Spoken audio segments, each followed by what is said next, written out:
Hello everyone. स्वागत है आप सभी का आपके अपने यूट्यूब चैनल हरीश क्लासेज पर। आज हम आपके समक्ष इस वीडियो लेक्चर में यूपी बोर्ड क्लास 12 के अंतर्गत 2022, 23 और 2024 में जितने भी अनसीन पैसेज आपसे पूछे गए हैं उन सभी को बहुत ही आसान तरीके से आपके समक्ष डिस्कस करने जा रहे हैं। और मैं पूरे दावे के साथ कह सकता हूं कि आप इस पूरी सीरीज को कंप्लीट रूप से देखते हैं तो बोर्ड एग्जाम में 100 में से आप 90 प्लस आसानी से कर जाएंगे। तो यह आपका फर्स्ट वीडियो लेक्चर है जिसमें हम सेक्शन ए को एक बेहतरीन तरीके से आपके समक्ष कवर करने जा रहे हैं। और मेरी पूरी कोशिश रहेगी कि अनसीन पैसेज कितना भी हार्ड क्यों ना हो उसे आप अपने शब्दों में आसानी से बना सकें। तो आइए बिना समय वेस्ट किए हुए इस वीडियो लेक्चर को शुरू करते हैं। तो ये है आपके समक्ष पहला अनसीन पैसेज और आप देख सकते हैं 2017, 2022 इजी क्वेश्चन पेपर और 2024 डीजेड क्वेश्चन पेपर में से पूछा गया है। तो मोस्ट इम्पोर्टेंट अनसीन पैसेज में से यह एक है। अब मैं मोस्ट इम्पोर्टेंट छोड़िए, कोई भी अनसीन पैसेज हो उससे आप आंसर कैसे बनाएंगे ये आप आज बनाना सीख जाएंगे। तो सबसे पहले आप इस अनसीन पैसेज को बहुत सावधानी पूर्वक पढ़िएगा और उसके बाद आपको क्वेश्चन को बहुत अच्छे से रीड करना है। पहली कोशिश आपकी यही होनी चाहिए कि आप बहुत अच्छे से क्वेश्चन से अपना आंसर तैयार कर लें और जो क्वेश्चन में आपको कीवर्ड दिया है उसके माध्यम से आप पैसेज से बहुत आसान तरीके से और बहुत कम समय में अपने आंसर को आप फाइंड आउट कर ले जाएंगे। तो देखते हैं, इसमें आपका फर्स्ट क्वेश्चन दिया है, how does the world measure man's life, यानी कि संसार मनुष्य के जीवन को कैसे मापता है। अब आपको करना क्या है, इसी क्वेश्चन से पहले आपको अपना आंसर बनाना है। तो हाउ सबसे पहले आप हटा देंगे। अब आप जानते हैं आंसर हमेशा असर्टिव सेंटेंस में दिया जाता है और असर्टिव सेंटेंस दो प्रकार का होता है, पॉजिटिव और नेगेटिव। और आप जानते हैं जो डज है ये या तो प्रेजेंट इंडेफिनिट के नेगेटिव सेंटेंस में एक हेल्पिंग वर्ब की तरह कार्य करती है या फिर इंट्रोगेटिव सेंटेंस में। अब ये नेगेटिव सेंटेंस नहीं है तो इंट्रोगेटिव में आप आंसर नहीं दे सकते हैं, तो डज भी हट जाएगा। सब्जेक्ट के नाम पर आपके पास बचा द वर्ल्ड, उसके बाद जो आपको मेन वर्ब दी है मीजर। अब आपका डज हटेगा तो आप जानते हैं आपको क्या करना है, एस क्रिया में ऐड कर देना है और आगे आप लिख देंगे मेंस लाइफ। अब यहाँ तक आपका आंसर बन के तैयार हो गया। संसार मनुष्य के जीवन को मापता है। जब भी आपसे हाउ से क्वेश्चन पूछा जाए पहली प्रायोरिटी आप देंगे कि बाई प्लस, अगर हमें V1 प्लस ING दिया है तो वहाँ से लिख देंगे, या हमें वर्ब दिया है तो उसमें भी हमें ING लगाकर ही लिखना है जीरंड फॉर्म में, या फिर बाई के बाद हमें नाउन लिखना है। यहाँ तक किसी को कोई दिक्कत नहीं होनी चाहिए। क्वेश्चन से ही लिखा है आपने द वर्ल्ड, अब डज हटाए तो हमने लिख दिया है मीजर्स और आगे लिख दिया है मेंस लाइफ। हाउ हटाए है इसीलिए हमने यहाँ बाई का प्रयोग किया है एज अ प्रीपोजिशन के रूप में। आइए अब देखते हैं, इसमें जो कीवर्ड है आपको मीजर पकड़ लेना है बस, केवल आपको आंसर मिल जाएगा। ठीक है, तो देखिए आप पहली लाइन ही पढ़ेंगे तो देख सकते हैं यहाँ मीजर लिखा है, लेकिन उसने एक चालाकी की है, यहाँ आपको नॉट दे दिया है साथियों। क्या दे दिया है, नॉट। तो हमें नॉट नहीं चाहिए, हमें चाहिए कि जो संसार है वो मनुष्य के जीवन को कैसे मापता है। तो आप पढ़ते आएंगे, men's life is not measured by the number of days, months and years, यानी कि मनुष्य के जीवन को महीनों के, दिनों के और वर्षों की संख्या में नहीं मापा जाना चाहिए। दैट ही हैज लिव्ड, जिसे उसने जिया है। बट अब देखो यहाँ से मिल गया, हमने बाई लगा दिया है तो बाई के बाद लिख देंगे बाय द डीड्स, बल्कि उन कार्यों के द्वारा मापा जाना चाहिए ही हैज डन, जिन कार्यों को उसने किया है, एंड बाय द अचीवमेंट्स, और उन उपलब्धियों के द्वारा मापा जाना है ही हैज मेड, जिसे उसने प्राप्त किया है। तो बाई के बाद आपको ये पूरा यहाँ तक लिख देना है। आपके फर्स्ट क्वेश्चन का आंसर बहुत आसान तरीके से ये बन जाएगा। किसी को कोई दिक्कत तो नहीं है। अब जो मेरे दोस्त वो बिल्कुल ही नहीं जानते हैं कि किस प्रकार से हम ऐसे तैयार करेंगे, उन्हें कीवर्ड पकड़ लेना है। तो जैसे ही आपने ये कीवर्ड पकड़ा ना तो आपको यहाँ से लेकर यहाँ तक पूरा लिख देना था। आंसर परफेक्ट तो नहीं है, लेकिन आप खाली छोड़ने से बेहतर है, कुछ तो वहाँ लिख सकते हैं। ठीक है, उसने यहाँ नोट दिया है लेकिन उसने पूछा है कैसे मापता है, तो आपको वहाँ क्वेश्चन से आंसर बनाया था, उसके बाद 22 से आगे यहाँ तक लिखना था, जो लोग समझ चुके हैं। आइए देखते हैं सेकंड क्वेश्चन को। सेकंड क्वेश्चन क्या कहता है आपसे, विच life is more valuable, a short life और अ लॉन्ग लाइफ। आपको दो ऑप्शन दिए हैं, यानी कि एक संक्षिप्त जीवन या फिर एक लॉन्ग जो लाइफ होता है, लंबा जीवन होता है, उसमें से कौन बहुमूल्य है। तो साथियों, जब भी आपको विच देखने को मिले तो यहाँ एक सिलेक्शन बताएगा, और या तो शॉर्ट लाइफ अधिक बहुमूल्य है या फिर लॉन्ग लाइफ, यही विच की जगह पर आपको लिखना होगा।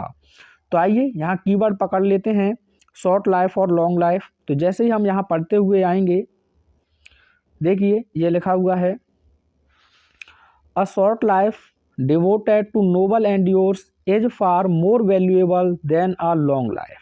तो पता चल गया कौन सा जीवन अधिक बहुमूल्य है, तो आप कहेंगे संक्षिप्त। जिन भाइयों को कुछ नहीं आता है वो इतना लिख देंगे तो आपका आंसर बनकर तैयार हो जाएगा, लेकिन जो लोग बिल्कुल सटीक आंसर लिखना चाहते हैं तो आपको यही बनाना होगा सबसे पहले। तो हमें पता चल गया इन दोनों में से कौन सा बहुमूल्य है, तो आप कहेंगे अ शॉर्ट लाइफ। तो बिच हटा देंगे, यहाँ सबसे पहले आप लिखेंगे बिच की जगह पर अ शॉर्ट लाइफ, अ शॉर्ट लाइफ। आगे आप लिख देंगे is more valuable, more valuable. ठीक है, अब कंपैरिजन आप कर रहे हैं, ये कंपैरेटिव लिखा है तो आप लिख दीजिएगा देन अ लॉन्ग लाइफ। ठीक है, आपका परफेक्ट आंसर तो यहीं तक हो गया है। अगर आप थोड़ा सा और ऐड करना चाहें तो कर सकते हैं रीजन बताते हुए। तो रीजन बताने के लिए आप एक एडवर्ब ऑफ रीजन कंजंक्शन का प्रयोग कर सकते हैं, बिकॉज। ठीक है, अगर नहीं तो यहाँ तक आपका आंसर बिल्कुल सटीक है। A short life is more valuable than a long life, यानी कि एक संक्षिप्त जीवन एक लंबे जीवन की अपेक्षा अधिक बहुमूल्य होता है। अब रीजन बता रहे हैं तो आप लिख सकते हैं बिकॉज, क्योंकि। तो देखो आपको कुछ नहीं करना है, बस यहाँ जो आपका लिखा है ना शॉर्ट लाइफ, इसकी जगह पर आप लिख दें इट, बिकॉज के बाद में it devoted to noble endeavours. ठीक है, बस ये हो जाएगा आपका जो सेकंड क्वेश्चन है उसका आंसर। बताओ किसी को कोई समस्या तो नहीं है। इसी प्रकार से आप ऐसे सॉल्व करेंगे। अगला देखिएगा, थर्ड क्वेश्चन क्या कहता है, what should one prefer to do in life, यानी कि हर किसी को जीवन में क्या करना चाहिए। तो यहाँ से व्हाट आप हटाएंगे, सबसे पहले आप लिखेंगे वन, उसके बाद आप लिख देंगे शुड, वन शुड, और आगे लिख देंगे प्रेफर, प्रेफर, और आगे आप लिखेंगे टू डू। ठीक है, वैसे डू की अगर मैन वर्ब के रूप में आएगी तो इसी के स्थान पर आप आंसर लिखते हैं, लेकिन यहाँ आपने क्वेश्चन से बनाया वन शुड एक मॉडल से जो हेल्पिंग वर्ब की तरह कार्य कर रही है, तो आपने लिख दिया शुड को, उसके बाद आपने लिखा प्रेफर, आगे लिख दिया टू डू। अब क्या करना चाहिए ये तो आपको पैसे से पढ़कर पता चलेगा, एक ऐसा ही क्वेश्चन आपको परेशान करेगा ज़्यादातर। तो क्या करना चाहिए, डू के बाद आप लिख देंगे नोबल डीड्स। ठीक है, क्या करना चाहिए, नोबल डीड्स, यानी कि श्रेष्ठ कार्य करने चाहिए इन लाइफ। ये हो जाएगा आपका थर्ड क्वेश्चन का आंसर, यानी कि जो सी क्वेश्चन आपको दिया है।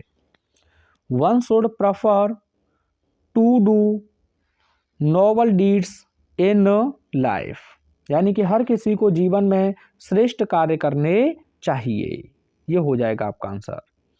ठीक है, अब एक छोटी सी चीज़ यहाँ ध्यान रखेंगे, अगर वन आपका सब्जेक्ट के रूप में आया है तो पेपर जानबूझकर आपको हिज देगा, तो आप हिज में गलती लगाएंगे, क्योंकि वन के साथ वंस होता है। क्या होता है, वंस। ठीक है, और दूसरी बात आप ध्यान रखेंगे कि जब भी आपको प्रेफरेबल दिया जाए, प्रेफर या प्रेफरेबल, ठीक है, या सीनियर जूनियर, इनके साथ वो पेपर जानबूझकर आपको देन देगा, तो आपको देन का प्रयोग नहीं करना है, टू का प्रयोग करेंगे।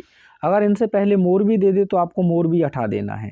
कॉन्सेप्ट लिख लें। अगला क्वेश्चन देखिएगा, वॉट थिंग्स कौन कौन सी वस्तुएं मेक कैरेक्टर ग्लोरियस, यानी कि चरित्र को शानदार बनाती हैं। तो आप यहाँ बस ये पकड़ लीजिएगा मेक कैरेक्टर ग्लोरियस, क्योंकि वॉट यहाँ एक सब्जेक्ट की तरह कार्य कर रहा है, तो वॉट की जगह पर ही आपका आंसर लिखा जाएगा। वैसे भी देखा जाए तो सिलेक्शन बता रहा है आपको कौन कौन सी चीज़ें हैं, तो बिच का ही सेंस है लगभग। तो आइए पढ़ते हैं इसे। तो जैसे जैसे आप पढ़ते आएंगे तो देख सकते हैं, देखो ये लिखा हुआ है noble deeds, splendid ideas and fine sentiments constitute the real glory of character. Constitute माने भी बनाना होता है, और ग्लोरी को उसने ग्लोरियस फॉर्म में लिख दिया है, यानी कि एडजेक्टिव फॉर्म में। तो आपको कुछ नहीं करना है, व्हाट के स्थान पर आप लिखेंगे noble deeds, splendid ideas and fine sentiments. अब उसने कॉन्स्टिट्यूट नहीं दिया है आपको, तो आप यहाँ लिख देंगे आगे मेक कैरेक्टर ग्लोरियस। क्या लिख देंगे? Make character glorious. Both things की जगह पर आपको कुछ नहीं करना है, नोबल डीड्स लिखना है, स्प्लेंडेड आइडियाज लिखना है एंड फाइन सेंटीमेंट्स। ठीक है।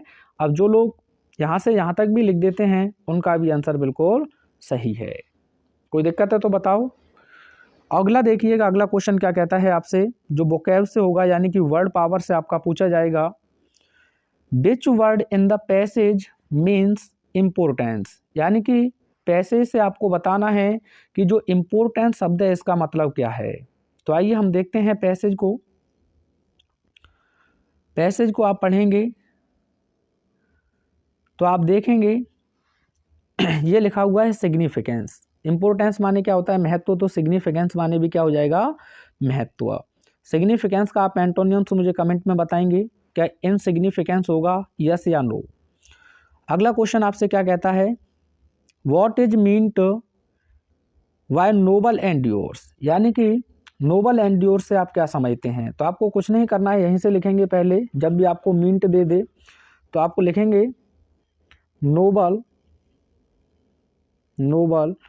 एंड्योर्स मीन्स, इसका मतलब होता है ग्रेट एफर्ट्स। क्या होता है? ग्रेट एफर्ट्स, अच्छे प्रयास। ठीक है। नोबल एंड्योर्स का मतलब क्या है? श्रेष्ठ प्रयास। तो आप यही लिख देंगे, noble endeavours means great efforts. जब भी आपको मीन्ट दिया जाए पहले वो आपको फ्रेज लिख देना है या वो नाउन लिख देना है, जो कुछ भी दिया है, उसके बाद आप मीन्स लगाकर उसका अर्थ अपने शब्दों में लिख देंगे। बात क्लियर है ना यहाँ तक?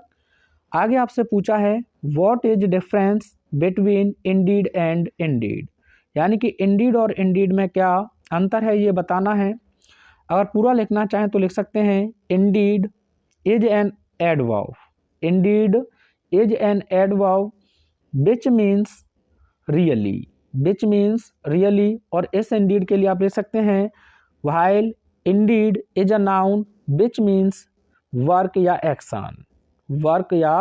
एक्शन। पहला पैसेज ये सॉल्व हुआ। अब देखिए second most important unseen passage. आप चाहें तो वीडियो को पॉज करके इसे पढ़ सकते हैं और देख सकते हैं आप लगातार 2015, 20, 22 और 2024 में भी आपसे पूछा गया है। देखिए इसका फर्स्ट क्वेश्चन क्या कहता है आपसे, why is early rising better than rising late, यानी कि जल्दी जागना देरी से जागने की अपेक्षा क्यों अधिक बेहतर होता है। तो कुछ नहीं करना है, सबसे पहले इस WH वर्ड को आप हटा देंगे। सब्जेक्ट के नाम पर बचेगा आपके पास अर्ली राइजिंग। अब एज आपको एक हेल्पिंग वर्ब दी है तो इसे आप लिख देंगे एज, अब लिंकिंग वर्ब की तरह कार्य कर रही है, और आगे आप लिख देंगे बेटर देन राइजिंग लेट। इतना आपने क्वेश्चन से लिखा। वहीं से क्वेश्चन पूछा है तो ये रीजन बताता है, तो आप लिख देंगे बिकॉज। अगर क्वेश्चन में आपको सो दैट दिया है तो सो दैट से जोड़ देंगे, या 2+B1 आपको दिया है तो वहाँ से भी आप जोड़ देंगे, ये आप देख लेंगे। अब कीवर्ड पकड़ लें आप अर्ली राइजिंग, इसी के थ्रू आपको आंसर मिल जाएगा। तो इतना क्वेश्चन से बनाया, early rising is better than rising late because. तो आइए देखते हैं। और ज़्यादातर जो पैसेज होंगे 90% पहली लाइन में ही आपको उनके आंसर मिल जाएंगे। तो देखिए ये लिखा हुआ है early rising leads to health and happiness. तो आप यहाँ अर्ली राइजिंग तो लिख चुके हैं, बिकॉज के बाद इस अर्ली राइजिंग की जगह पर आप लिख दें इट और लिख दें leads to health and happiness. तो जो फर्स्ट क्वेश्चन था उसका आंसर ये हो जाएगा, early rising is better than rising late because it leads to health and happiness. अब एक छोटा सा काम करें, हैप्पीनेस का एंटोनियम्स कमेंट में बताएं और बेटर का भी एंटोनियम्स आप कमेंट में बताएं। दोनों के एंटोनियम्स बताएंगे। अगला है why do some thinkers burn the midnight oil, यानी कि कुछ विचारक देर रात तक अध्ययन क्यों करते हैं। वैसे बर्न द मिडनाइट ऑयल का मतलब है मध्य रात्रि तक लैंप को जलाना, लेकिन ये अपने आप में एक फ्रेज है जिसका मतलब होता है देर रात तक कार्य करना। तो आपको कुछ नहीं करना है, सबसे पहले यहाँ से वही आप हटा देंगे। डू के बारे में आप बात कर चुके हैं, प्रेजेंट इंडेफिनिट की हेल्पिंग वर्ब है जिसे अफर्मेटिव में आप यूज नहीं करेंगे। तो सब्जेक्ट हो जाएगा आपका सम थिंकर्स। अब ये प्लूरल है तो फर्स्ट फॉर्म ही आप लिखेंगे वर्न और आगे लिख देंगे द मिडनाइट ऑयल। इतना क्वेश्चन से तैयार हुआ, फिर क्वेश्चन वही से पूछा है तो फिर आप लिख देंगे बिकॉज। क्या लिख देंगे? बिकॉज। तो some thinkers burn the midnight oil because. आइए अब बिकॉज के बाद आप सम थिंकर्स को पकड़ लें और आपको आंसर मिल जाएगा। तो आएंगे इसे पढ़ते पढ़ते तो आप देखेंगे ये लिखा हुआ है some people say that the quiet hour of midnight is the best time for working, है ना। उसके बाद लिखा है सम ग्रेट थिंकर्स से, तो ये मिल गया हमें सम ग्रेट थिंकर्स से, ठीक है। अब बिकॉज के बाद हम लिख देंगे because they can write best only when they burn the midnight oil. जो हो जाएगा यहाँ से दे से लेकर बी या सी क्वेश्चन जो भी है आपका, बी या शायद बी क्वेश्चन का आंसर, ठीक है। यानी कि सम thinkers burn the midnight oil because they can write best only when they can burn the midnight oil। यहाँ तक आप लिख देंगे, कोई दिक्कत तो नहीं है किसी को। अब जो लोग यहाँ से बना नहीं पाते वो इतना पूरा देख के कीवर्ड लिख देते तो आपका आंसर बन जाता। आइए अगला क्वेश्चन क्या कहता है, what is disadvantage of working at midnight, यानी कि मध्य रात्रि में कार्य करने के डिसएडवांटेज क्या हैं। तो कुछ नहीं करना है, सबसे पहले आप यहाँ से व्हाट हटा देंगे, सब्जेक्ट के नाम पर द डिसएडवांटेज, उसके बाद में ऑफ से जुड़ा हुआ है, बाद में हम इसका प्रीपोजिशनल ऑब्जेक्ट लिख देंगे वर्किंग, फिर आपको प्रपोजिशन दिया है तो उसका भी आप एडवर्ब फॉर्म है यहाँ तो मिडनाइट, तो इसे हम लिख देंगे। तो यहाँ से हम लिख देंगे सबसे पहले the disadvantage of working at midnight और उसके बाद हम लिख देंगे एज। अब क्वेश्चन व्हाट से पूछा है तो आप दैट से जोड़ देंगे, इसे किससे जोड़ देंगे? दैट से। इतना क्वेश्चन आपने बनाया, the disadvantage of working at midnight is that. मध्य रात्रि में कार्य करने के जो डिसएडवांटेज हैं वह यह है कि, आओ आप डिसएडवांटेज पकड़ लें, आपको आंसर मिल जाएगा। तो देखेंगे आप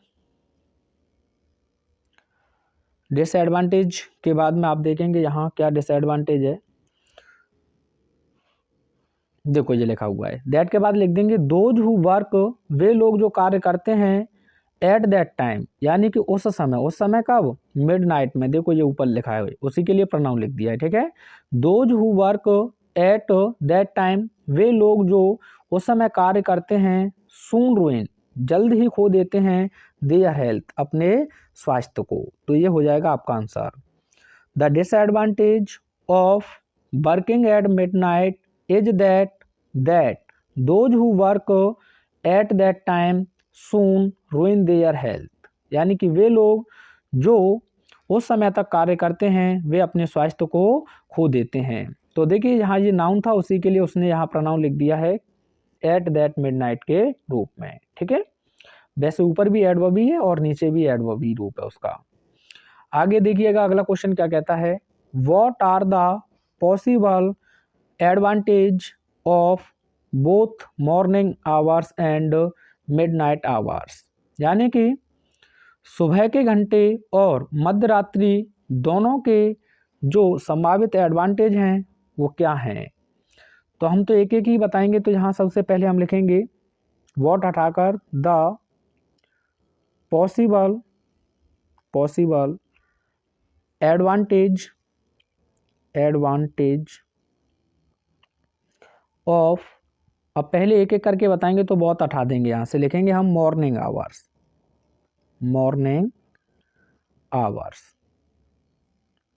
उसके बाद आप लिख देंगे इज दैट, क्योंकि व्हाट से क्वेश्चन पूछा है, अब आर लिखने की आवश्यकता नहीं है क्योंकि द पॉसिबल एडवांटेज हमने सिंगुलर ही रखा है। The possible advantage of morning hours is that. अब तुम्हारे दिमाग में ये तो नहीं है कि सर आवर्स के अकॉर्डिंग आर होना चाहिए, नहीं, ऑफ के बाद ये इसका ऑब्जेक्टिव केस लिखा हुआ है, ठीक है।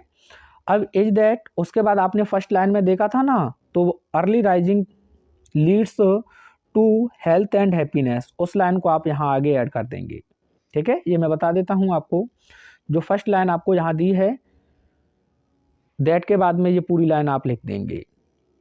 अब आप सेम यही काम करेंगे यहाँ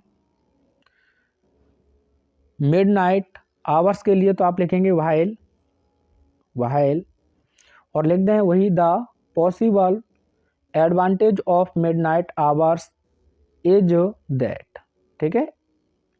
दोनों का पूछा जाए तो आप व्हाइल से जोड़ देंगे, while the possible advantage of the midnight is that. आइए अब ये ढूंढना पड़ेगा हमें इसका एडवांटेज क्या है।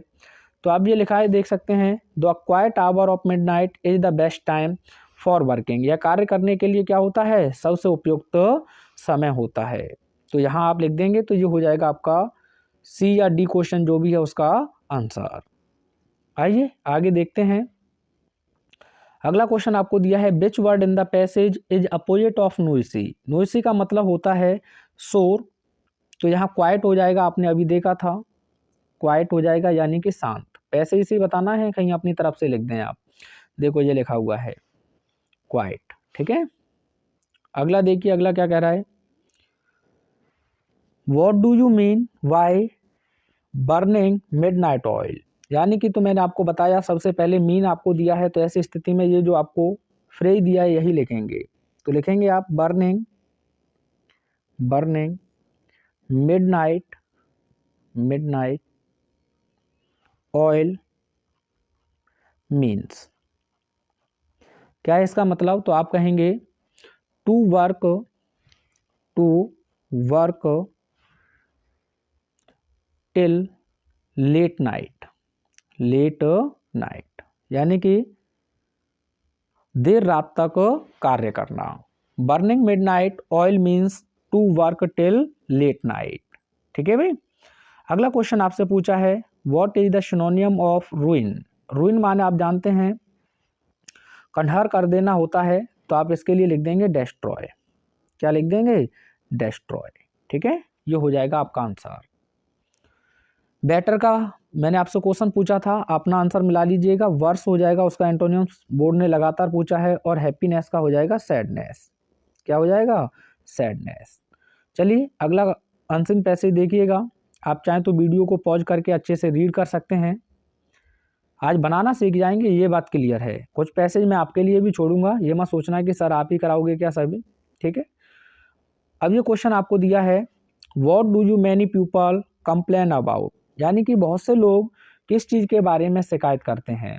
तो व्हाट आप हटा देंगे, डू आपका हट जाएगा, सब्जेक्ट के नाम पर बचेगा आपके पास में मैनी पीपल, ठीक है। अब फर्स्ट फॉर्म ही लिखेंगे आप कंप्लेन, क्या लिखेंगे, कंप्लेन। यहाँ आपको प्रीपोजिशन अबाउट लगाने की आवश्यकता नहीं है, इसे आप हटा देंगे क्योंकि उसने पूछा है किसके बारे में शिकायत करते हैं। व्हाट से क्वेश्चन पूछा है तो आप इसे जोड़ देंगे दैट से, यहाँ तक कोई दिक्कत नहीं है। अब बस यही कीवर्ड आप पकड़ लेंगे, मैनी पीपल कंप्लेन, आपको आंसर मिल जाएगा। तो यहाँ तक आपने बनाया मैनी पीपल कंप्लेन दैट, बहुत से लोग शिकायत करते हैं कि। तो देखिए पहली लाइन में ही आपको आंसर दिया हुआ है, जर्नली पहले क्वेश्चन का आंसर पहली लाइन में ही मिल जाएगा। देखो ये बनाया ही था हमने, दैट लगाई दिया है, पीपल के लिए उसने प्रोनाउन लिख दिया है दे, तो आप लिख देंगे they have broken down through overwork. ये हो गया फर्स्ट क्वेश्चन का आपका आंसर। बहुत से लोग शिकायत करते हैं कि उनका स्वास्थ्य अत्यधिक कार्य के कारण खराब हो गया है। ब्रोकन डाउन का मतलब होता है खराब हो जाना। चलिए आगे देखिएगा, अगला क्वेश्चन क्या कहता है आपसे, what is the cause of breakdown, यानी कि स्वास्थ्य के खराब होने का कारण क्या है।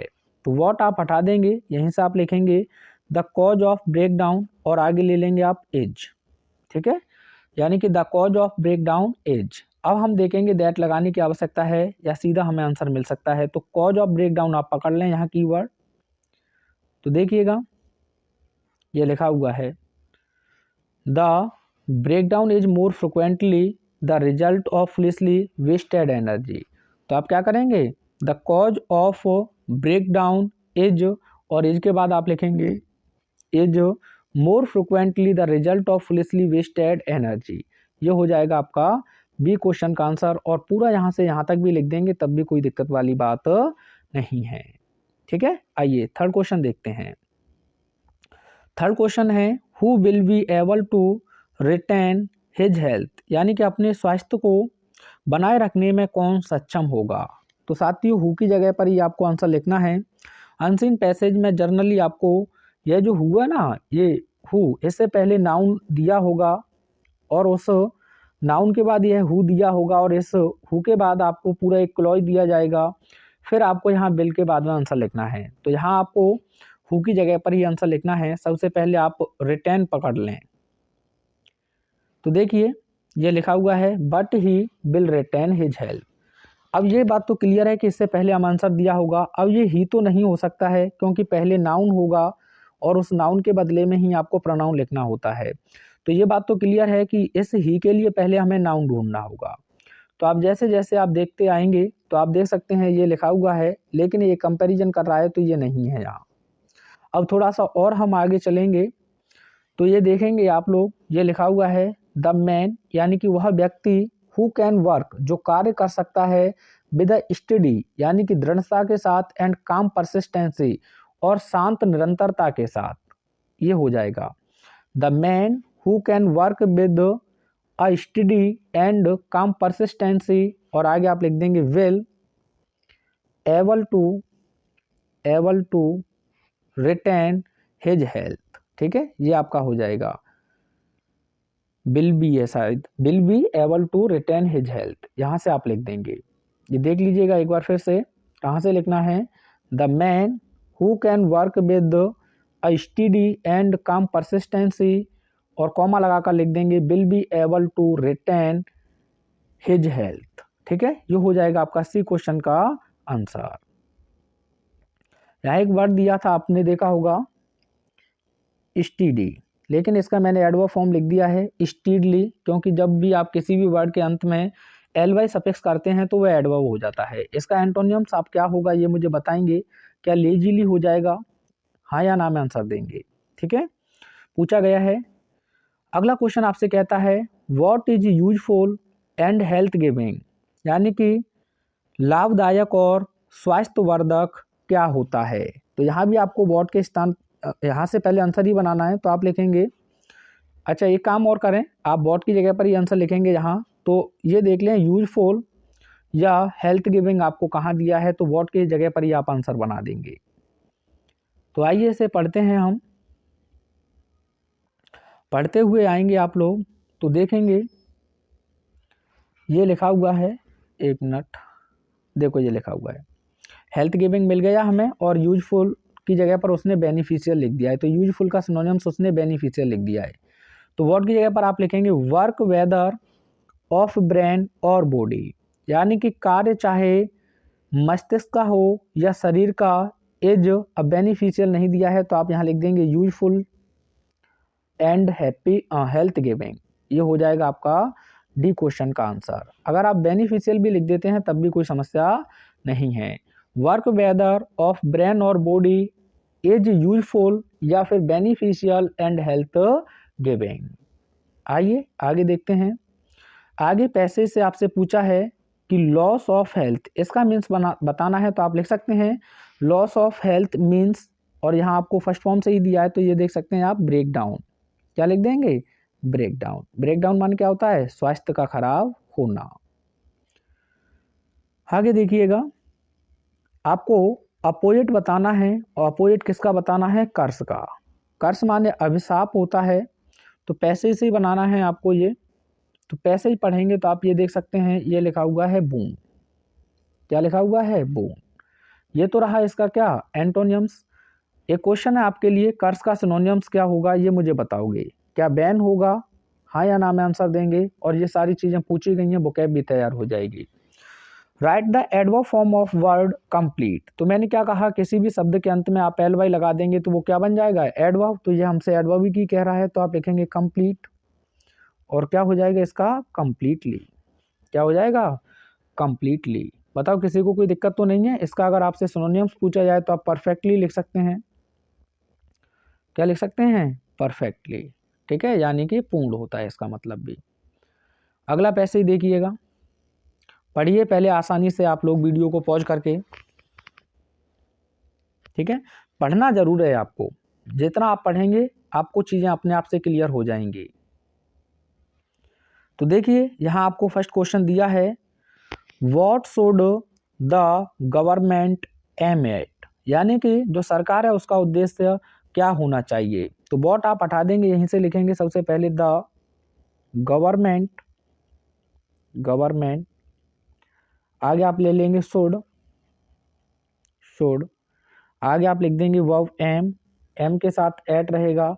अब साथियों यही कीवर्ड आपको पकड़ लेना है, गवर्नमेंट शुड एम एट, ठीक है, ये पकड़ लेना है। और एट अपने आप में प्रपोजिशन है, तो मैंने बताया या तो नाउन लिखा जाएगा या जीरन फॉर्म, तो ये हम ढूंढ लेते हैं। आइए देखते हैं यहाँ कहाँ दिया है। देखो ये लिखा हुआ है, यहाँ पैसे में दे दिया है, government should be aimed at bringing about the welfare and happiness of the whole people, ठीक है। तो आपको एक्टिव में ही बनाना था, तो आप लिखेंगे द गवर्नमेंट शुड, आगे आप लिख देंगे aim at bringing about the welfare and happiness of the whole people. ये हो जाएगा आपका फर्स्ट क्वेश्चन का आंसर, जिसमें आपको कोई भी दिक्कत नहीं होनी चाहिए। हैप्पीनेस का एंटोनियम से एक बार और टाइप कर दें तो मुझे पता चल जाएगा कि आपको ये समझ में आ चुका है। सेकंड क्वेश्चन दिया है, what should administer the country, यानी कि जो कंट्री है देश के ऊपर किसका प्रशासन, यानी कि किसके द्वारा या कौन प्रशासक होना चाहिए। तो यहीं से आप लिखेंगे सबसे पहले the administer should the country. आइए नहीं तो कीवर्ड हम देख लेते हैं इसमें, एडमिनिस्टर द कंट्री, तो आसानी से हम बना लेंगे, इसका कोई दिक्कत हमें नहीं होगी। तो देखिए आप पढ़ेंगे तो ये दिया हुआ है, the government was administrated by the most capable man in the country. तो आप चाहें तो वॉट की जगह पर ये आंसर लिख सकते हैं, यहाँ से वॉट हटा दें, यहाँ, और वॉट की जगह पर आप लिख दें, देखो ये लिखा हुआ है ना, ये लिखा हुआ है, वॉट के स्थान पर आप लिख देंगे the most capable man should administer the country, यानी कि सबसे जो सक्षम या योग्य व्यक्ति हैं वो देश पर शासन करें या उनके द्वारा शासन किया जाना चाहिए, ठीक है। आप चाहें तो यहाँ से भी पूरा लिख सकते हैं, the government was administrated by the most capable man in the country, ये भी अपने आप में आंसर सही है। या फिर व्हाट की जगह पर आप लिख सकते हैं the most capable man should, ठीक है, ये लिख देंगे आप, नहीं तो आप पूरा वहीं से लिखेंगे तो ज़्यादा बेहतर है। सी क्वेश्चन आपसे कहता है, why should the education be widely diffused, यानी कि जो शिक्षा है उसे विस्तृत रूप से क्यों फैलाना चाहिए या प्रसारित किया जाना चाहिए। तो यहाँ से भाई आप हटाएंगे, सब्जेक्ट के नाम पर बचेगा द एजुकेशन, आप शुड लिख देंगे, शुड, आगे आप लिख देंगे वी वाइडली डिफ्यूज्ड, ठीक है। अब मैंने क्या कहा, वाई से क्वेश्चन पूछा है तो बिकॉज से जोड़ेंगे, या सो दैट दिया है तो सो दैट से जोड़ देंगे, या 2+B1 से जोड़ देंगे। तो यहाँ कीवर्ड पकड़ लें आप, वाइडली डिफ्यूज्ड, बस ऐसे ही आंसर आपको मिल जाएंगे। तो जैसे ही आप इसे पढ़ते हुए आएंगे तो देखो ये लिखा हुआ है डिफ्यूज्ड, तो अब यहाँ आपको सो दैट दिया है तो यहीं से जोड़ देंगे, so that the most talented man in the whole population might be prepared for the business of government. ये हो जाएगा इस क्वेश्चन का आपका आंसर, सो दैट से आप आगे लिख देंगे, ठीक है। ऐसे ही पकड़ना है आपको, और पेपर कोई ज़्यादा हुआ आएगा नहीं, आएगा तो सभी को आएगा, तो आप घबराएं भी नहीं। अगला है, who should be handed over the administration of government, यानी कि जो सरकार की जो प्रशासन की व्यवस्था है उसे किसके हाथ में सौंप देना चाहिए। तो वही हु की जगह पर मैंने बताया आपको आंसर लिखना है। तो आइए पढ़ते हैं इसे। तो देखो ये लिखा है, द एडमिनिस्ट्रेशन ऑफ गवर्नमेंट, यानी कि जो सरकार का जो शासन है, should be handed over to such man, ऐसे लोगों को सौंप देना चाहिए, without regard to their origin, जो अब किसी की जो रिगार्ड है ध्यान ना देते हो किस पर, ऑरिजिन यानी कि उत्पत्ति पर। तो ये हो जाएगा आपका डी क्वेश्चन का आंसर। कीवर्ड पकड़े, आंसर मिलते जाएंगे, आप लिखते चले जाएंगे।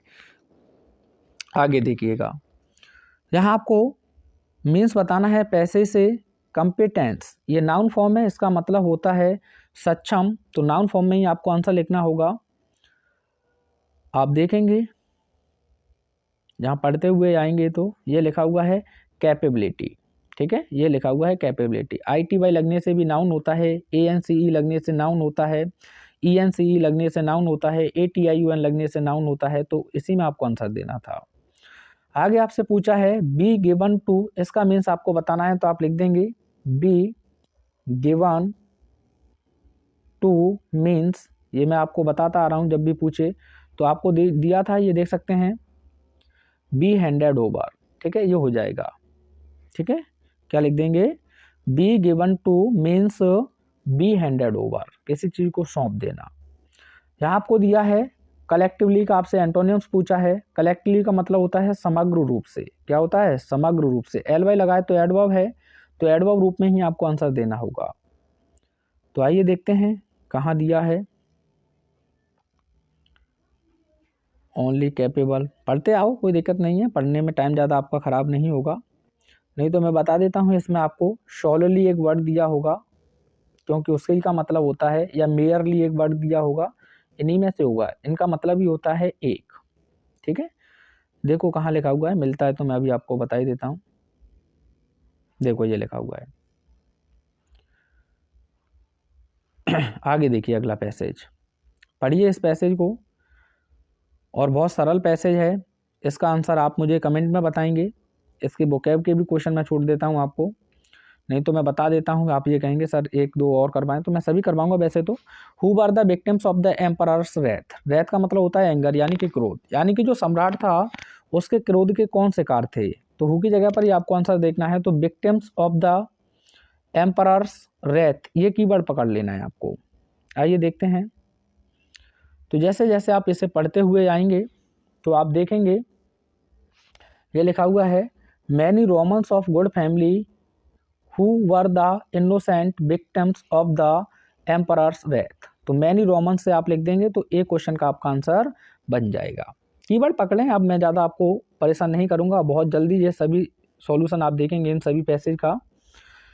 आगे आपसे पूछा है कि all alive were forced to labour work distinction of sex और birth, what do you mean by this statement.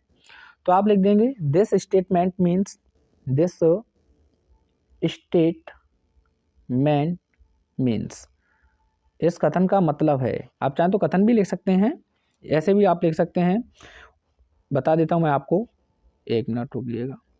All alive were force to labour without distinction of sex और बर्थ, इट मीन्स, ऐसे भी आप लिख सकते हैं, नहीं तो बस ये लिख दें दिस स्टेटमेंट मीन्स।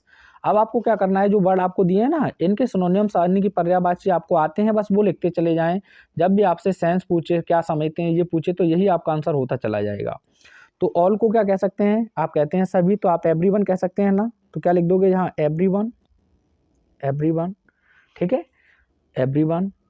अब जो कहोगे आप, अलाइव माने जीवित होता है, तो आप कहेंगे एवरीवन हु, अब ये एवरीवन सिंगुलर है तो आपको लिखना होगा वॉज, और जीवित के लिए आप लिख देंगे अलाइव, ठीक है,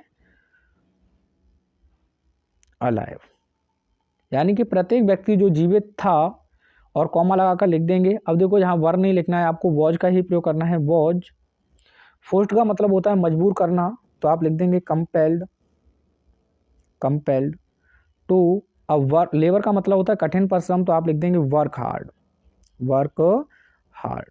इतना आपने बनाया।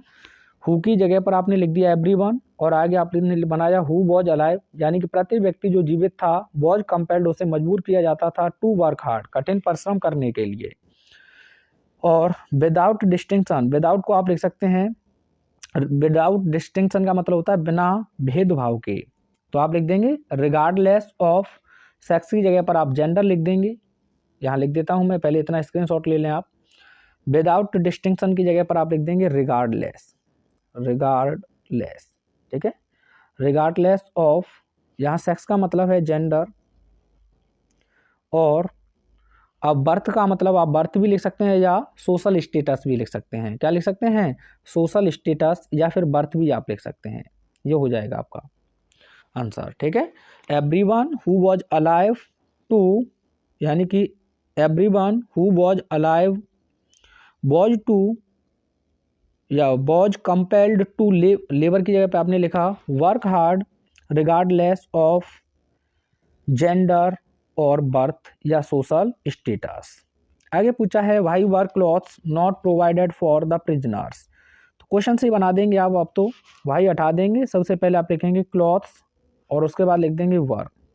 ठीक है, यानी कि clothes were not provided for the prisoners, जो कपड़े थे वो कैदियों को उपलब्ध नहीं कराए जाते थे। वाई से पूछा है तो बिकॉज से जोड़ देंगे, या 2+B1 हमें दिया होगा तो वहाँ से, या फिर शो दैट से।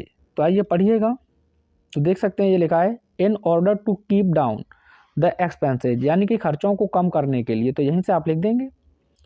आप चाहें तो इन ऑर्डर टू का प्रयोग कर सकते हैं, इसका मतलब भी के लिए ही होता है। पर्पज बताता है, ये भी आपका 2+B1 की तरह ही कार्य करता है। ठीक है, तो या सो दैट भी आप कह सकते हैं, उस सो दैट की तरह कार्य करता है। In order to keep down the expenses, यानी कि खर्चों को कम करने के लिए। और आगे लिख देंगे clothes were not provided for the prisoners. अब वैसे भी पूरा लिख देंगे तो यही आंसर हो जाएगा। अगला क्वेश्चन देखिएगा, why was death held with Joy, यानी कि जो मृत्यु थी उसका खुशी के साथ क्यों स्वागत किया जाता था। वाई आप हटा देंगे, सबसे पहले आप लिखेंगे death, death was held with Joy, with Joy. ये आपने क्वेश्चन से लिखा। वाई से क्वेश्चन पूछा है तो बिकॉज से जोड़ देंगे, बिकॉज क्योंकि आप देखिए यहाँ देख सकते हैं ये लिखा हुआ है तो बिकॉज के बाद आप लिख देंगे because it gives them a great relief, it gives them a great relief, ये लिख देंगे। या फिर आप लिख सकते हैं so great were the suffering of life, तो आप ऐसे भी लिख सकते हैं it ends the great suffering of life, ऐसे भी आप इसे लिख सकते हैं। ठीक है, आगे ये मत लिख देना डाइंग, ये नहीं होगा आपका। आगे आपसे पूछा है एंगर का सिनोनिम्स पैसेज से, तो आपने ये देखा था, क्या लिख देंगे रेथ, ये देख सकते हैं आप पहले क्वेश्चन में, पैसेज में दिया है आपको। सोवर्ड ब्लोज, इसका मतलब होता है हिटिंग समवन विद ब्लोज, यानी कि मुक्कों से किसी भी व्यक्ति पर प्रहार करना। अपोजिट पूछा है सैडनेस का, तो इसका आंसर मैंने आपको पहले भी बताया था, तो आप लिख देंगे हैप्पीनेस। क्या लिख देंगे? हैप्पीनेस। चलिए देखिए अगला पैसेज, पढ़िएगा पैसेज को बहुत अच्छे तरीके से। वीडियो को पॉज करके पढ़ लें, क्योंकि इतना टाइम आप लोगों के पास भी नहीं है, क्योंकि एग्जाम देने आपको जाना ही है। तो इसमें फर्स्ट क्वेश्चन पूछा है what is necessary to get success in life, जीवन में सफल होने के लिए किस चीज़ की आवश्यकता होती है। पहले सक्सेस का एंटोनियम्स क्या होगा ये मुझे कमेंट में बताएं, क्या फेलियर हो जाएगा। तो जब भी आपको 2+B1 दिया है तो यहीं से आप आंसर लिख देंगे। तो यहीं से बनाएं आप to get success in life, जीवन में सफल होने के लिए, कॉमा। अब इसमें सब्जेक्ट आपको नहीं दिया है तो वॉट आप हटा देंगे। अब ऐसी स्थिति में आपको 2+B1 दिया है तो सब्जेक्ट आप अपनी तरफ से 8 मान सकते हैं। ठीक है, क्या मान सकते हैं? 8। और आगे आप लिख देंगे इज नेसेसरी, यहाँ तक आपको कोई दिक्कत नहीं होगी। To get success in life, comma it is necessary, जीवन में सफलता प्राप्त करने के लिए यह आवश्यक है। तो पहली लाइन में जनरली आंसर होगा इसका। तो आप देखेंगे यह जो वर्ब आपको दी है टू पॉजेसेज, तो इसी को हम इन्फिनेटिव बना लेंगे, to possess a strong will and firm determination. ये हो जाएगा फर्स्ट क्वेश्चन का answer. To get success in life, यही लिखा था ना, to get success in life, comma it is necessary to pauses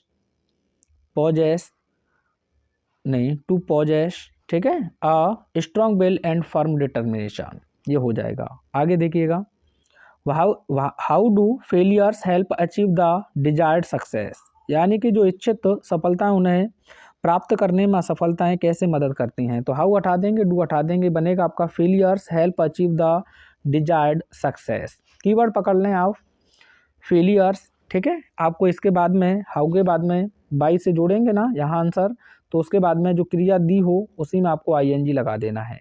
तो आइए देखते हैं। तो देखिए ये लिखा हुआ है फेलियर्स मेक, तो आप लिख देंगे वहाँ बाई के बाद में बाई, और इसे आप जीरंड फॉर्म में ले जाएंगे तो हो जाएगा मेकिंग।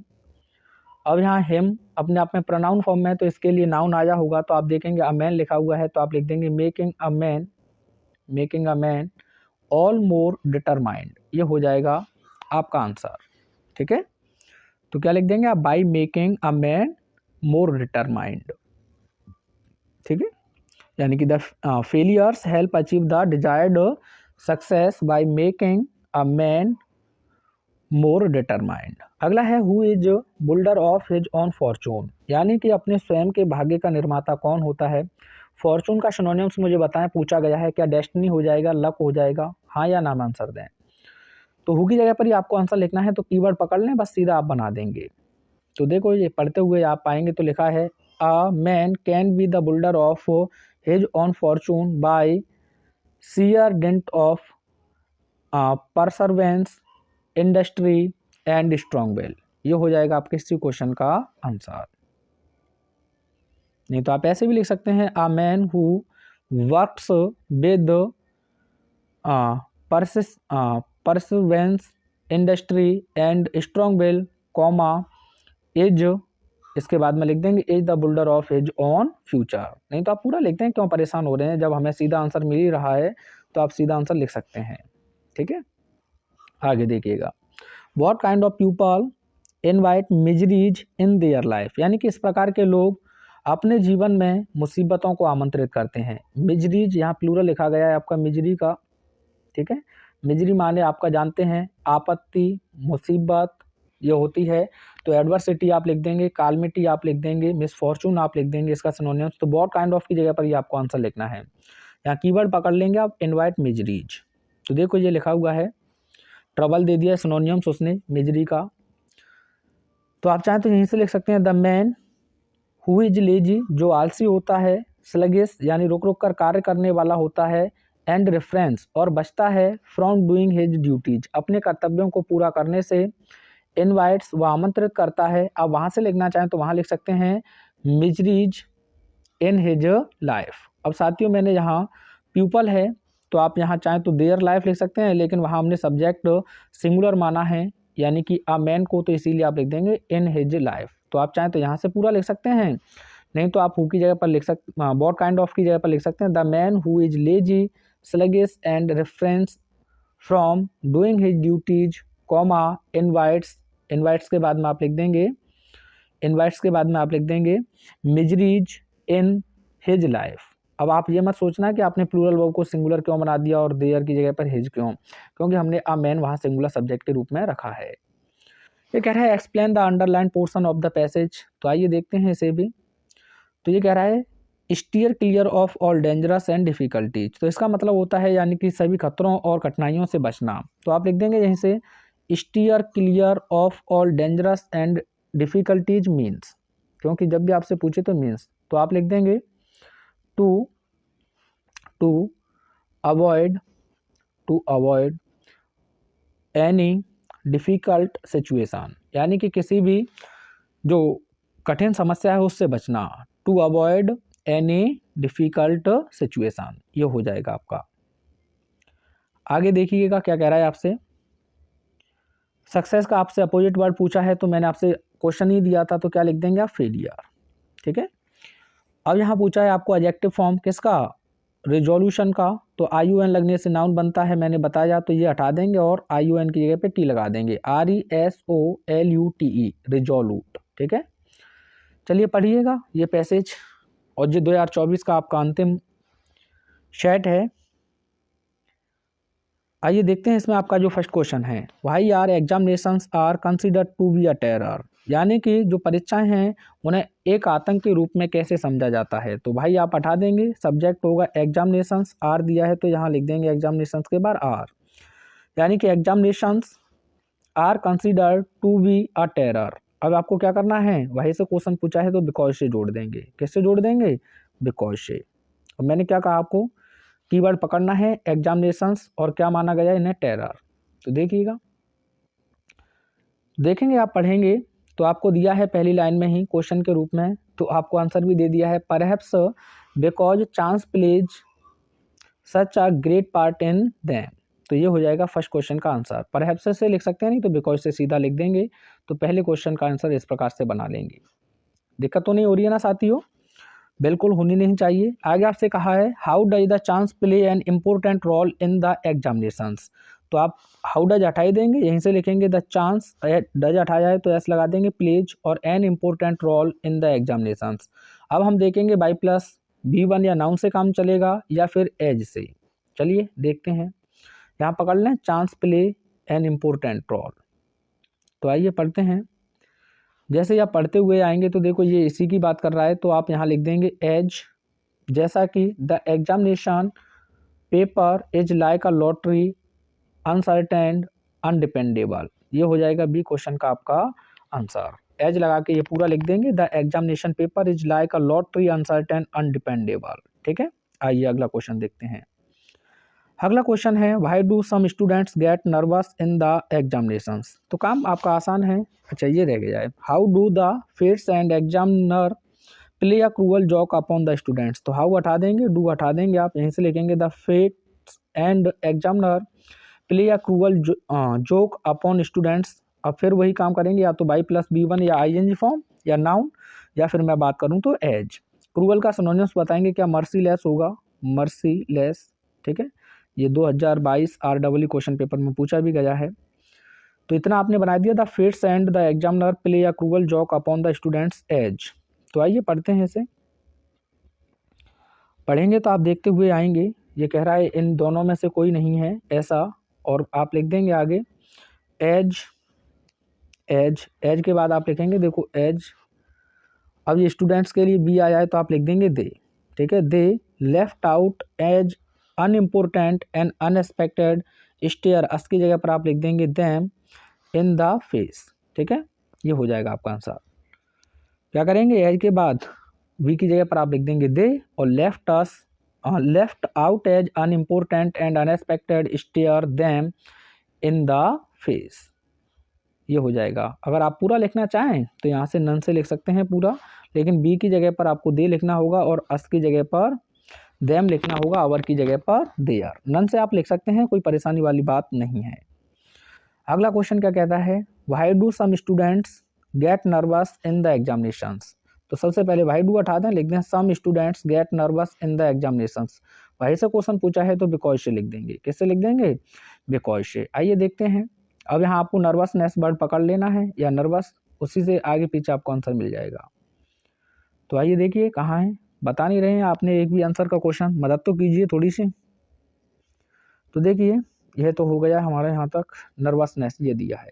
अभी नर्वसनेस दिया है तो यहाँ कहने का मतलब ये है कि इसके आगे तो हमें आंसर नहीं मिलेगा, इससे पहले ही आंसर दिया होगा। तो आप लिख देंगे बिकॉज के बाद में the element of uncertainty and surprise to bound the shake the most confident examinee. Examinee का मतलब होता है स्टूडेंट्स, छात्र।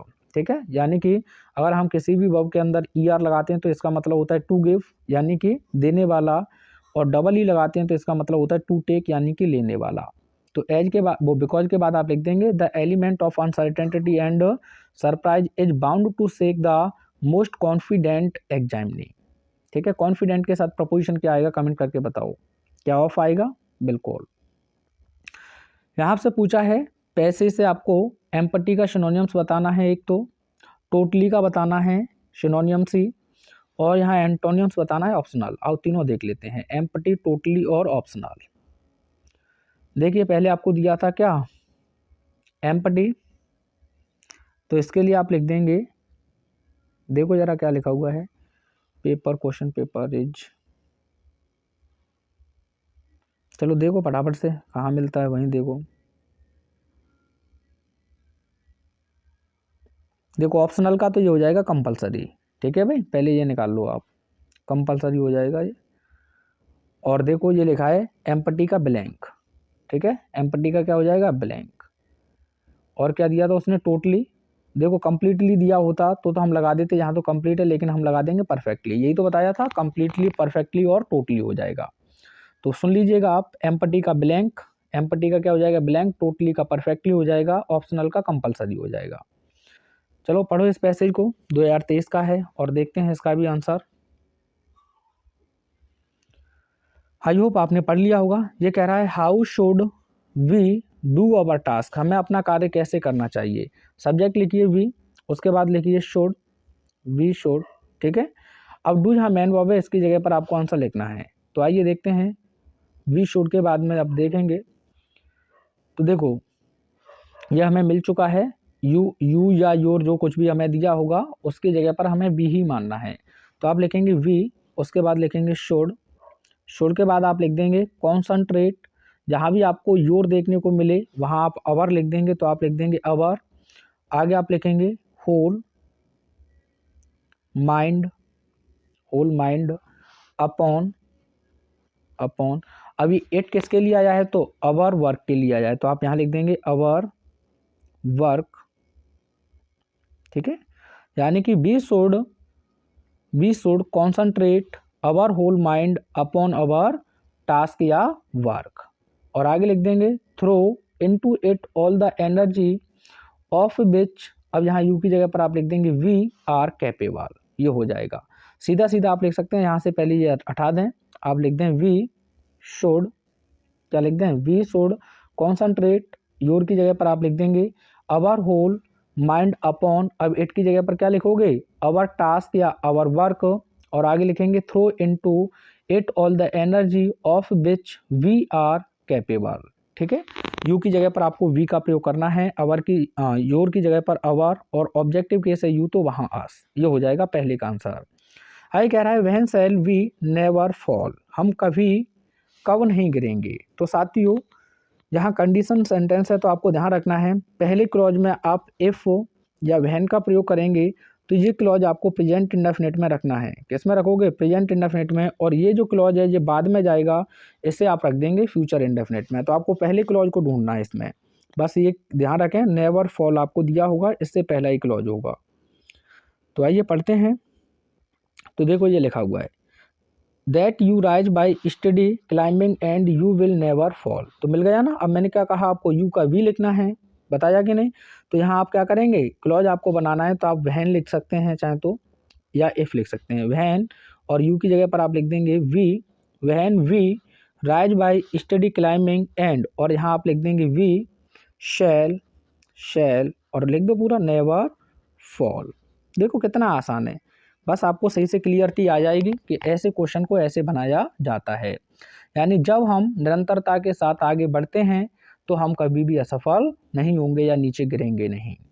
अगला क्वेश्चन देखिए, wherein lies the secret of true power, यानी सच्चे शक्ति का रहस्य किसमें छिपा होता है। ट्रू का एंटोनिम्स बताओ पहले मुझे। तो यहीं से बनाएंगे the secret of true power lies. अब यहाँ आपको वेयर इन दिया है ना, ऐसा ही कोई वर्ड दिया होगा, तो पहले यहीं से लिखा आपने the secret of true power lies. आइए देखते हैं। तो देखो ये लिखा हुआ है, देख सकते हैं आप। तो हमने लाइज तो लिख ही दिया है, उसके बाद हम दूसरी वर्ब को जोड़ने जा रहे हैं, तो हम लिखेंगे टू लर्न, ठीक है। दूसरी वर्ब को जोड़ने के लिए प्रपोजिशन टू की आवश्यकता होती है। तो आपने क्या लिखा, the secret of true power lies, और लाइज के बाद आप लिख देंगे to learn by constant practice how to spend, your का क्या बताया मैंने, our resources and to concentrate them at any moment upon a given point. ये हो जाएगा आपका अगले क्वेश्चन का आंसर। क्या लिखा आपने, the secret of true power lies to learn, to learn, और पूरा लिख दें by constant practice how to spend, और योर की जगह पर आप लिख देंगे our resources and to concentrate them at any moment upon a given point. आसान है, आपको परेशान नहीं होना है। आगे देखिएगा, how do the foolish waste their energy. तो हाउ डू आप हटा देंगे, लिख देंगे the foolish waste their energy. और सीधा मिलता है तो सीधा, नहीं तो वही बाई या फिर एज का प्रयोग करेंगे। तो देखो सीधा लिखा हुआ है, the foolish waste all their mental and spiritual energy in frivolity foolish chatter और सेल्फिश आर्ग्यूमेंट। ये हो जाएगा, पूरा ही लिख सकते हैं आप, ठीक है। अगला क्वेश्चन देखिए, यहाँ आपसे अपोजिट पूछा है फॉल्स का, तो मैंने बताया ट्रू लिख देंगे आप, ठीक है भाई। टू कॉन्सनट्रेट का मीन पूछा है आपसे, तो पहले यहीं से लिख दें आप टू कॉन्सनट्रेट, ठीक है भाई, मीन्स, तो आप सभी जानते हैं टू पे अटेंशन, ये हो जाएगा। आगे आपसे पूछा है give the antonym of foolish, foolish माने मूर्ख होता है, तो बाइज आप लिख देंगे आसानी से, ठीक है, देख लेंगे आप पैसेज में दिया है तो, नहीं तो कोई दिक्कत ही नहीं है। चलिए बनाओ अगला पैसेज, ढेर सारे पैसेज हैं, परेशान ना होंगे आप लोग, बस बैठे रहें और देखते रहें। तो इसमें पूछा है what must be done if we want to succeed in any undertaking, यदि हम किसी भी कार्य में सफल होना चाहते हैं तो हमें अवश्य क्या करना चाहिए। तो जब भी आपको इफ वहन दिया जाए तो वहीं से आप आंसर की स्टार्टिंग करेंगे, तो यहीं से लिखेंगे if we want to succeed in any undertaking, comma लगा देंगे। अब आप देखेंगे कि अंडरटेकिंग ये कहाँ हमें कीवर्ड दिया हुआ है, वहीं से आगे ऐड कर देंगे, पहले यहीं से लिखेंगे आप इफ से। तो आइए देखते हैं, तो देखो ये लिखा हुआ है, अच्छा इसमें सक्सेस दिया है, उसने सक्सीड दिया है, कोई दिक्कत नहीं, आप वहीं से बनाएंगे और यहाँ से आप पूरा लिख देंगे। देखो we must work steadily and to the end, यानी कि अंत तक हमें निरंतरता के साथ कार्य करते रहना अवश्य चाहिए। अब यहाँ से यहाँ तक लिखते हैं तो भी कोई दिक्कत नहीं है, नहीं तो वहाँ से स्टार्टिंग कर सकते हैं, ठीक है। सेकंड क्वेश्चन देखिए, what did Sheridan do when he failed to make a speech in the parliament, तो वहन से फिर पूछ लिया है, तो वहन से ही आप लिखेंगे ही किसके लिए आया, शेरिडन के लिए, तो ही हटाओ शेरिडन लिखो।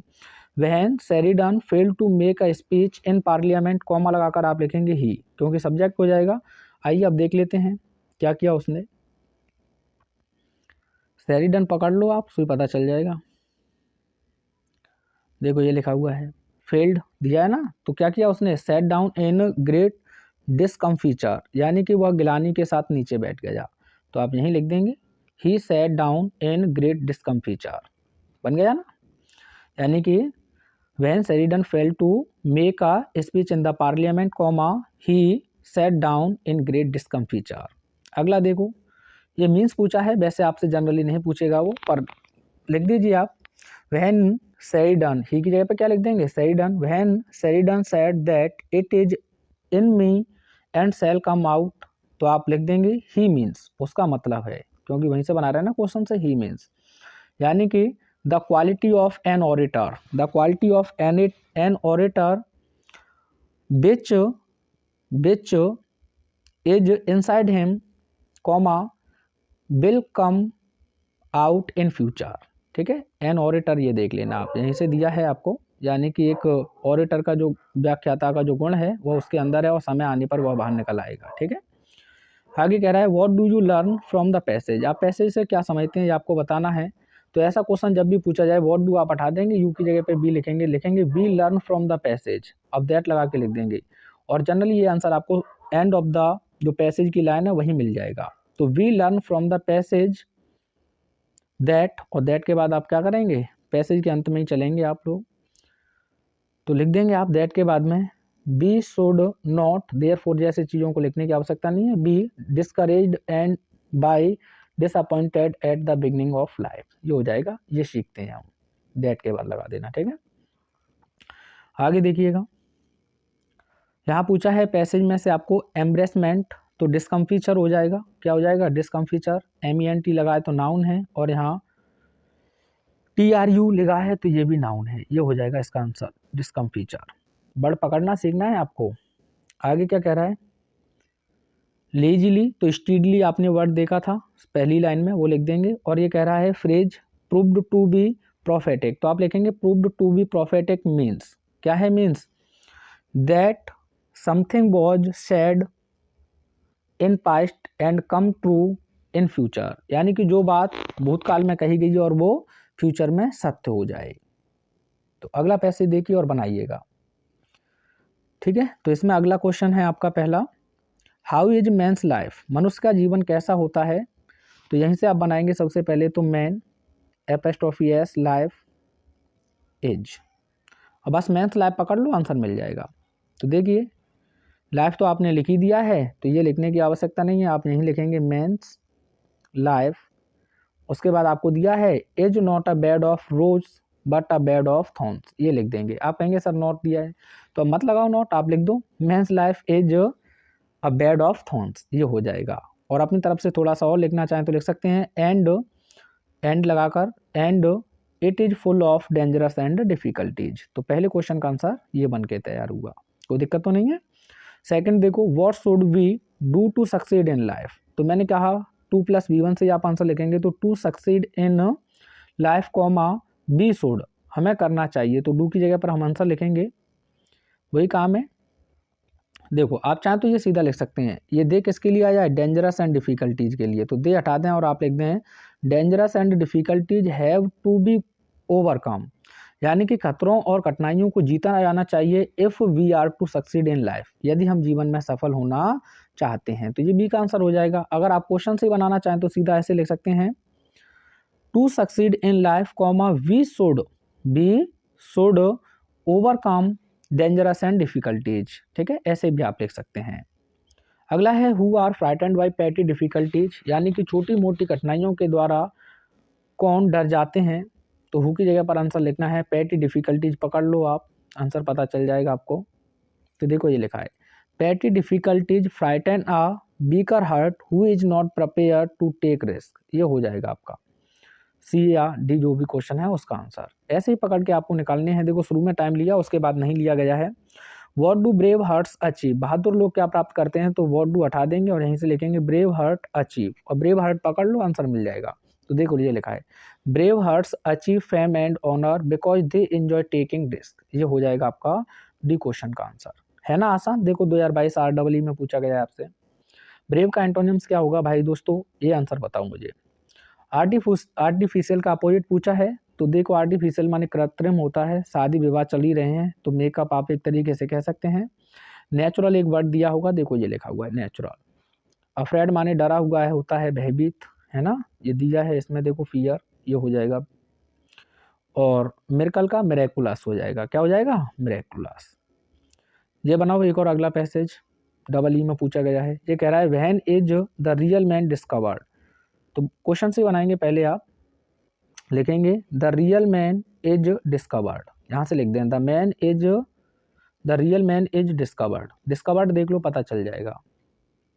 देखो ये लिखा हुआ है, ये तो आपको अपना बना के दिया है उसने, तो कब पता चलता है, ओनली अंडर एडवर्स सर्कमस्टेंसेज, यानी कि विपरीत परिस्थितियों के अंतर्गत। आप चाहें तो यहीं से लिख सकते हैं, क्या लिखा था आपने, the real man is discovered only under adverse circumstances, ये बाद में आपको जोड़ देना है ओनली से, किसके बाद में, डिस्कवर्ड के बाद में।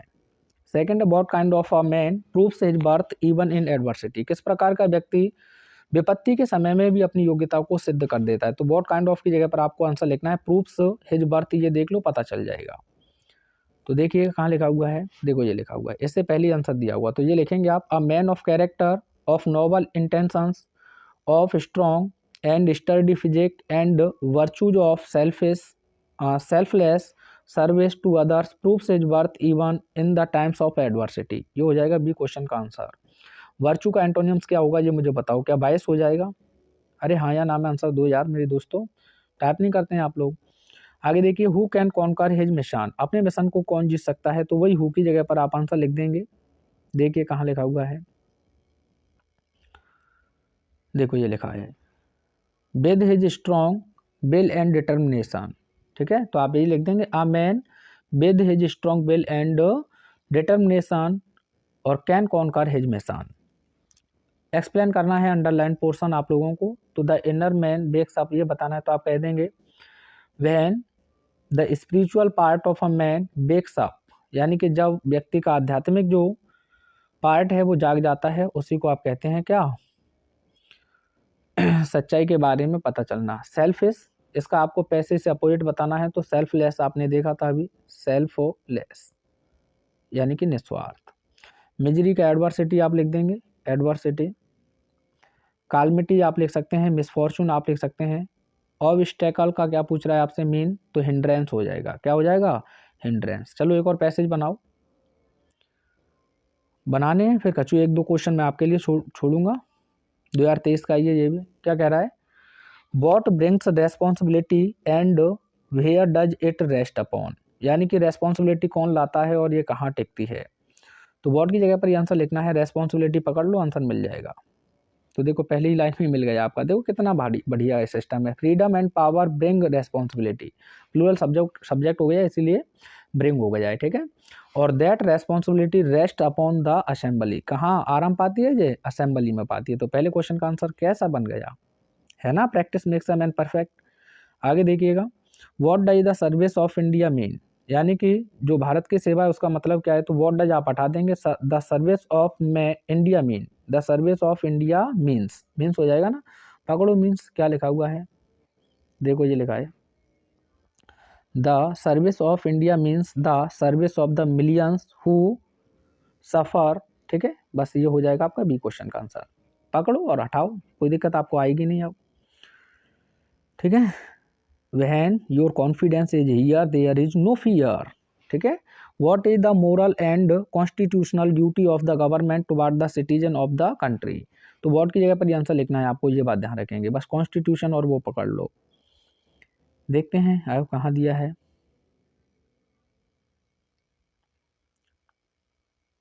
देखो ये लिखा हुआ है। वॉट की जगह पर आपको लिखना था तो आप लिख देंगे the moral and constitutional duty of the government और political power party in the power to ensure health, है ना, और education, justice, inequality, liberty and food to every citizen of India irrespective and caste, creed and community, ये हो जाएगा आपका answer. तो आप 8 से ही लिख दें पूरा, कोई भी दिक्कत वाली बात नहीं है, ठीक है। और ये बताओ मुझे जस्टिस का एंटोनियम्स क्या होगा, पूछा गया है आपसे। एबिलिटी का भी बताएंगे, जस्टिस और एबिलिटी दोनों का एंटोनियम्स बताओ। ये आपसे कह रहा है what do you mean bye democracy, democracy से आप क्या समझते हैं, तो लिख दीजिए डेमोक्रेसी मीन्स, तो ये लिखा है आपके सामने, democracy is a government of people, है ना, और यहाँ से आप लिख देंगे a government of people for the people and by the people. Democracy means क्या है, यानी कि लोगों की सरकार लोगों के द्वारा और लोगों के लिए ही। इसे 2024 डीजेड क्वेश्चन पेपर में ऐसे पूछा गया है, a government run by the representatives of people, ठीक है। अपोजिट पूछा है आपसे यहाँ स्लेवरी का, तो गुलाम होता है, लिबर्टी आपने एक वर्ड देखा था, ये हो जाएगा स्वतंत्र, ठीक है, या फ्रीडम भी आप लिख सकते हैं, क्या लिख सकते हैं, फ्रीडम। इनइक्वलिटी का आपसे एंटोनियम्स पूछा है, तो इनइक्वलिटी माने असमानता होती है, तो यहाँ देखेंगे आप ये लिखा हुआ है इक्वलिटी, ठीक है, इन उसमें प्रीफिक्स किया गया है। ये एक और पैसेज है, अब आप चाहें तो ये 1-2 पैसेज अपने आप से लगा लेंगे, ठीक है। मैंने पूरा आपको बताने का प्रयास किया है, 2023 का ये इसके क्वेश्चंस हैं, वीडियो को पॉज करके आसानी से लगाएं। ये देखो एक और ये है, 1 या 2 मैं आपको छोड़ दे रहा हूँ, ये आसानी से बनाएंगे, नहीं आए तो बताना, मैं इनका भी सॉल्यूशन आपको प्रोवाइड करा दूंगा। अवेयर ऑफ, कॉन्शियस ऑफ हो जाएगा सिनोनिम्स इसका, ठीक है। एक पैसेज ये है, the real ornament of women, बना के देख लेना एक बार, है ना, नहीं आए तो बताना, फिर हम कमेंट में ज़रूर बताएंगे। ये पूछा है इनसिग्निफिकेंस का एंटोनियम्स, मैंने आपको बताया था वहाँ। गेटिंग रिड ऑफ का मतलब होता है फ्री फ्रॉम वन सेल्फ, ठीक है, फ्री फ्रॉम वन सेल्फ। और कुछ पूछा है, स्पॉटलेस एक वर्ड पूछा है। तो ये था साथियों अनसीन पैसेज का एक धमाकेदार वीडियो। अराइवल का एंटोनियम्स मुझे बताओगे, सिनोनिम्स तो आप बता ही देंगे, और ये बाकी की चीज़ें मैं एक्सप्लेन कर दूंगा। तो वीडियो कैसा लगा एक बहुमूल्य कमेंट अवश्य छोड़ेंगे। मिलते हैं नेक्स्ट वीडियो में। Thanks for watching everyone, till take care, have fun.